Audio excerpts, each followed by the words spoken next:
Hi and welcome to Sananfo. This is a series in which I'm going to basically just be info dumping to you about different things I've learned and stuff I've been kind of hyperfixated or hyper-focused on. Because why not? Yes, I do talk like this. If it bothers you, I do apologize, but we have more pressing matters to get to.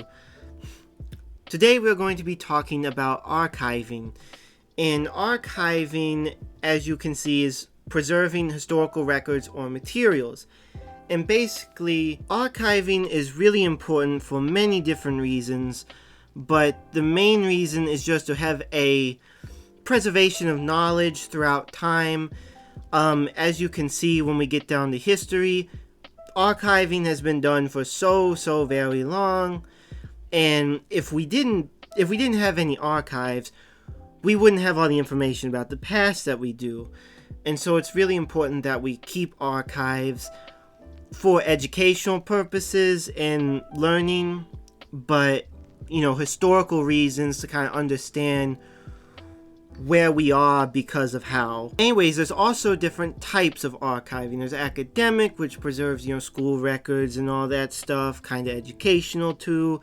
Business, because records, we don't really care about business stuff, so that doesn't really matter to us. I realize I have kind of a Boston accent, but it's like, we have government stuff too, and you have local, state, national, and it's really important that we do have government archives, because if we didn't, then we wouldn't know what the laws were. If we didn't preserve the Constitution, we wouldn't know what the Constitution says. We don't really care about the Constitution, but that's enough. We also have church archives, which, preserves historical material, architectural drawings, audiovisual, photographs, all that stuff there. Film archiving is a wonderful thing. I think we need to do a lot more film archiving. It's very important to have film archives because of having a record of movies, films, shows, different things like that. If we have those, then we can understand the past of entertainment and artwork. It's very important art. That's the basic thing. Now we also have web archiving, which we will get back to here. But first we are going to go to now preservation. And with preservation, this is how to archive things, how to conserve things for the future, and this is really important. Alright, so, yes, I've had to fix my voice. See, I was trying to do an ooh-woo voice, that's how my voice has always been, but since that it sounds like a Boston accent, that's not what I'm going for. I have to actively suppress it, so there it dang. Alright, whatever. Preservation has a lot of standards. There's risk management, which is you have to preserve it securely, so just to have it, secure, but also environmental reasons, because it can wear down depending on how old the paper is, what type of paper. If it's stone, you don't want to have it near acidic things. If it's loose leaf paper, you want to make sure it's secure as best possible in a dry environment, because if it's wet and humid, that's going to ruin the paper and make the ink mess up. And that's another thing, is that different types of ink are going to be affected in different ways, because like if you have a feather pen doing it, that's a different type of ink and different way of writing compared to a ballpoint pen, but also compared to a pencil, that's going to be different as well. And so it's really important to know what you're working with and what you have. And yes, we haven't gotten to digital preservation, but that's another thing. We're focusing on physical preservation of things. But yeah, they have different ways of doing it. Here's specific things: books, paper, parchment. Is it a film? Is it a sound recording? Because if it's sound recordings of the past were wax cylinders when they were first done. And so what happened is when you have a wax cylinder, you're dealing with something that can be easily ruined, but it's also not the best of quality, so it's important to preserve what you have as best as possible. But also, as it says there, magnetic. Some things can be messed up with magnets, so you don't want to have, some being's magnet collection near a sound recording of something that's on like a voice, on like a music box, not music, a voice recorder, because that's going to ruin it if it gets too close, and it's going to scatter it. But as it also says, oral history preservation, that's something that you would get an audio tape to record a being talking in a certain language or talking about history that's not otherwise written down by them or by some being else or whatever. And so it's important to also have oral. So if you want to give like a good example or something, it's like, say in the past with some being from the 1920s, if you could record them, somebody that's like really old and has lived through a lot, they only have certain information that has been written down. Say, maybe their house caught on fire and they lost everything, and so you got to preserve something in some way. Now, also there's language preservation, which is important because there are a lot of languages that are dying out in a way because whatever country's standard language or national language, they want them to speak that instead, and that's not really something that we should force on beings, because it creates a generation of like, hey, this is easier to do, is just to learn the national language and go from there. I think we really need language preservation, because even if beings don't speak it anymore, we need to, one, encourage them to keep speaking and teaching, but we also need to have it so if we want it to pick it back up, kind of like how Hebrew was, is that, it was kind of a dead language, but then it was brought back because of Israel, which Israel's its whole other topic. We call it Palestine. But yeah, there's also, color photography, there's art. Art is really important. And the one thing that we can also be sure of is if we do digitize something, it will make it more preserved than it ever could be, in a way, in terms of having, an art piece or whatever. If it's on a computer, it's better that way. And that's when security and making sure that, certain stuff like that is better preserved, because now it's digital, and so it's very important.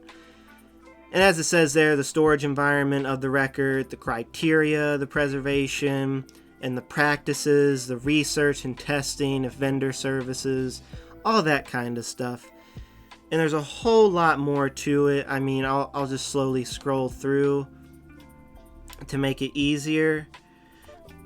But yeah, you have climate change, it says, infrared radiation, some things, acid-free, as you can see with that paper coming up right there, is that, it was badly done because a banana-stained book, what? Anyway, but it's really important to have this. And also, yes, everything should be preserved, but those are factors that they use. I'm with the idea that make sure everything you can be preserved, and that you are preserving it, because it should be. That's just our thoughts. But yeah, like, if you have two red squares, you could probably do without one of them. But also, say if that other red square was like really important to some being for whatever reason, then it's irreplaceable.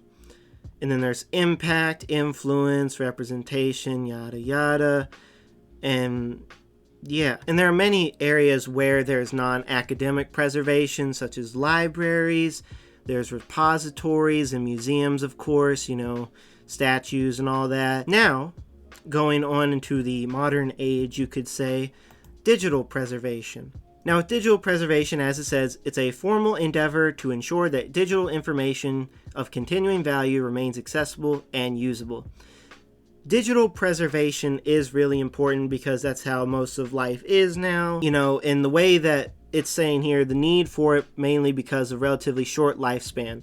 Widely used hard drives can become unusable in a few years due to a variety of reasons such as damaged spindle motors and flash memory, yada yada, can start to lose data around a year after its last use, depending on storage temperature and how data has been written into its lifetime. Things can still be damaged even if it is, digital. Physical media obsolescence can occur when access to a digital content requires external dependencies that are no longer manufactured.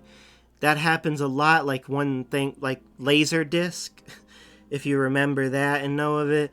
Laserdisc, I don't think you can buy anything Laserdisc anywhere on a public market, or at least it's not like offhand or whatever, because that no being makes it anymore because it didn't win in versus DVD. Now you see there are lots of challenges that do come with it. As we've said, a large quantity of information exists online.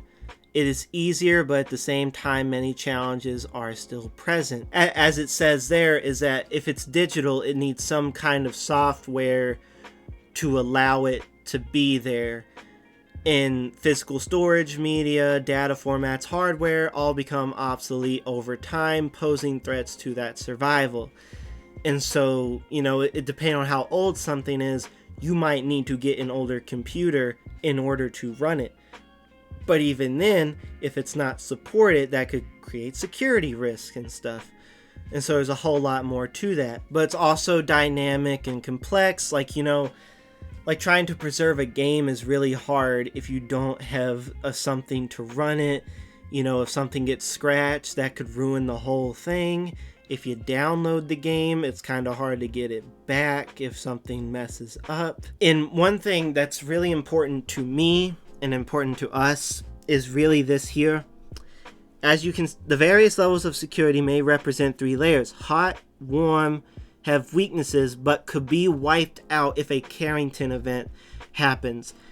That happened in a time where there wasn't a lot of technology existing, and yes, it's very good that we have everything that we do, but that could happen at any time. If the sun were to have a geomagnetic storm as strong as that, and it blasts the earth, we are looking at basically everything gone technology wise, like hospitals, archives, computers, phones, TVs, radios, like everything technology wise is going to be hurt.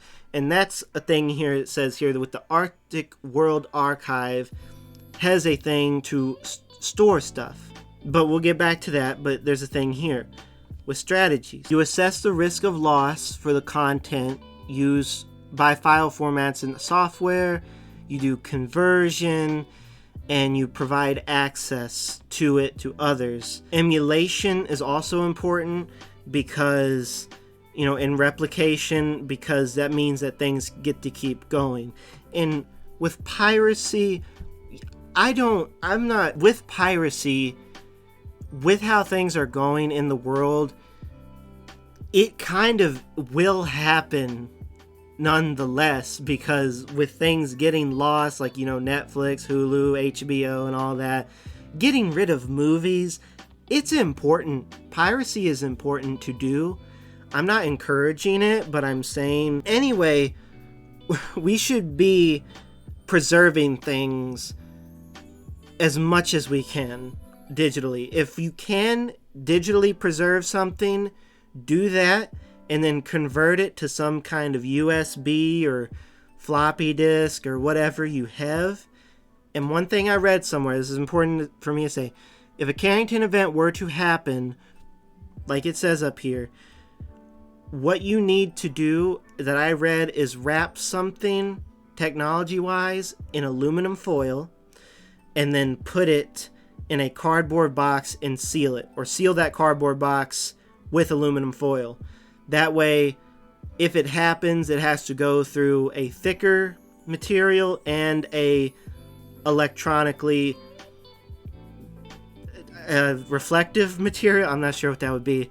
I also read something about a Faraday cage, which also could help I don't know a whole lot about it, but that is also something to think about. Anyway, with the Arctic World Archive, as you can see that it says here, is that it's not far from the seed vault, which also is important, but it also has data expected to be preserved for 500 to 1,000 years, which is incredible that they have something like this. But it's one of the most geopolitically secure places in the world. And with what it says is that it can help with a Carrington event because of how it looks like this. This is what you're dealing with here, is a thing that looks like that. I mean, it's underground, it's in the snow, it's in the lost, like, that's preserved. It's not that hard to keep that preserved. Anyway, it has stuff in there, and you can get stuff from it too, which is really cool.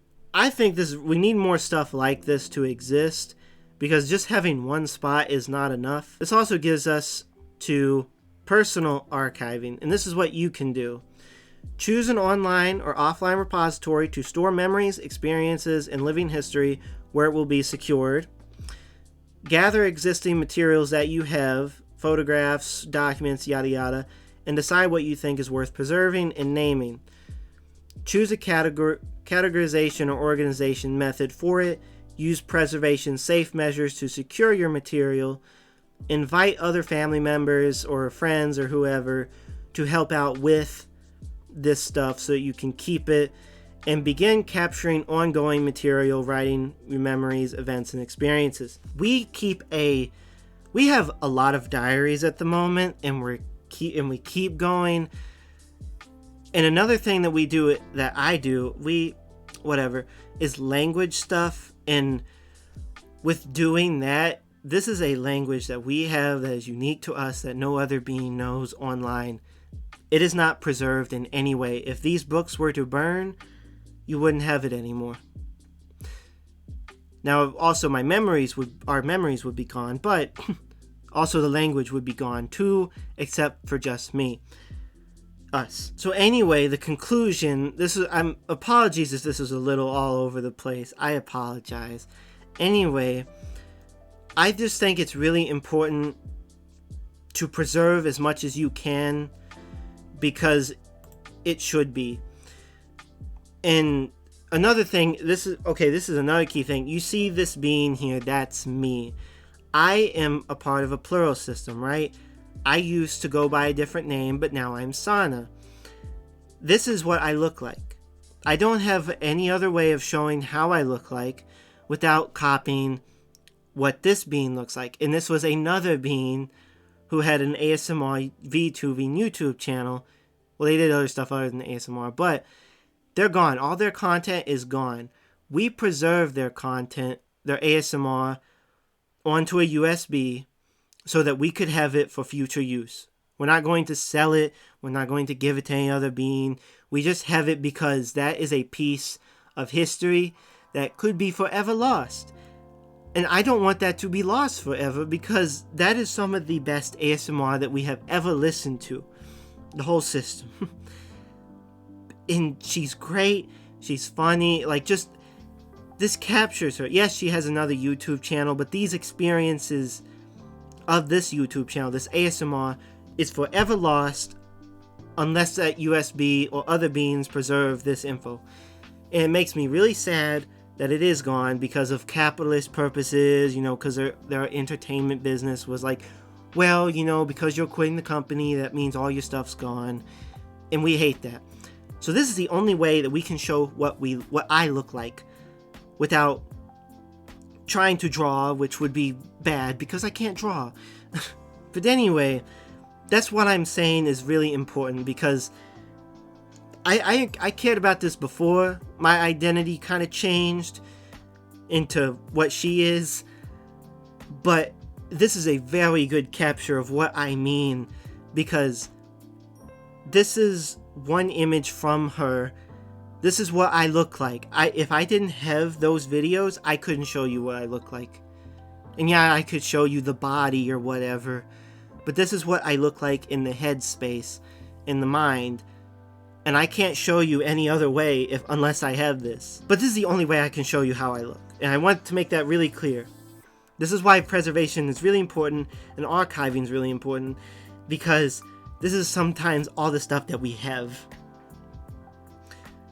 So please, if you can, do physical archiving, put digital stuff like your blogs, your Tumblr, Twitter, whatever you have, put it on a USB, put your pictures on a USB, just have some physical medium for anything you have. Because yes, the internet, they say things last forever, that's what they said in the past, but as you can see, that's not true. That's just not true. If No Bean did a Wayback Machine on her stuff, we wouldn't have anything. If I didn't do what I did, I wouldn't have anything.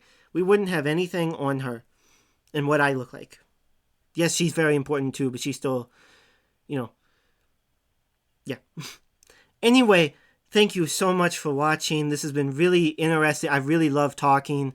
I will do more of this, of course, because that's just what I do. I think I'm just going to stick with the Boston accent, if that's all right with you. But anyway, thank you so much for watching. I hope to see you in another Random Rambles and Sananfo. But yeah, thank you so much, and ihal.